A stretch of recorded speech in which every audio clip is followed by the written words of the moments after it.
Hey guys, welcome back to another helpful video of 1 to Step, and in this video I'm going to show you how to make secret board public on Pinterest. So without any further ado, let's dive right into this exciting video. Now in order to do that, you just simply have to open your Pinterest application, and after opening the Pinterest application, just simply go to your Pinterest profile and go to the board which you have privatized. As you can see here, I have a private board. If it shows this logged icon, it means the board is private. Now just simply click into that board which you want to public on Pinterest. After clicking into the privatized board, just simply tap into these three dots at the top right corner, and from there click to this edit board option.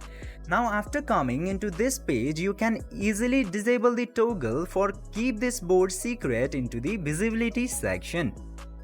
And after doing this, it will ask for the confirmation. You just simply have to tap it to make visible and then click to the done button at the top right corner.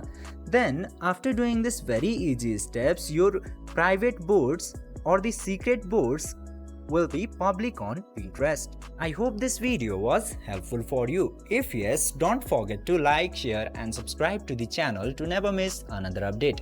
Thank you for watching the video.